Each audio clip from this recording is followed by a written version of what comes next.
జగన్మోహన్ రెడ్డి ఒక సైగ చేస్తేనే తెలుగుదేశం పార్టీని నామరూపాలు లేకుండా చేస్తానన్నాడు ప్రగల్భాలు పలికినటువంటి కొడాలని.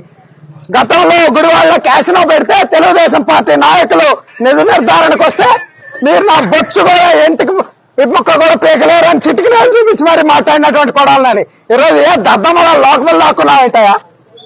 సిగ్గుండాలని బతుకి ఇప్పటికైనా అర్థం చేసుకో. అధికారం లేకపోతే పోలీసులు లేకపోతే నీ ఒక్కొక్క బతుకు. ప్రతిపక్షంలో ఉన్నప్పుడు కొడాలని ఇప్పుడు ఏం మాట్లాడాలా? అధికారంలోకి వచ్చాక అధికారం బలుపుతో అధికారం మదంతో మాట్లాడి ఇవన్నీ కూడా బలుగుతూ ఉన్నాం. 2021లో కొడాలని సవాల్ ఇస్తున్నాడు. తెలుగుదేశం పార్టీ అధికారంలోకి వచ్చి చంద్రబాబు గారు ముఖ్యమంత్రి అయితే రాజకీయ సన్యాసం తీసుకుంటా అన్నాడు. ఈరోజు అడుగుతా ఉన్నాం కొడాలని రాజకీయ సన్యాసం తీసుకోవడానికి రెడీగా ఉన్నామని అడుగుతా ఉన్నాం. ఇంట్లో దాక్కున్నాడు, పిరిగిపోతే దాక్కున్నట్టు.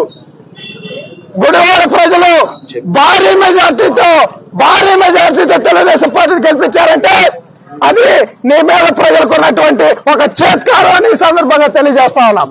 ఈ రోజు కొడాలని చెప్తా ఉన్నాం, ఇది ట్రైలర్ మాత్రమే. సినిమా ముందున్న రాజా లోకేష్ గారి ఆధ్వర్యంలో మళ్ళీ అంకుశ సినిమా తీపోతా ఉన్నారు. నిన్నే రామిరెడ్డి గారు పెడతారని కూడా ఈ సందర్భంగా చెప్తా ఉన్నాం.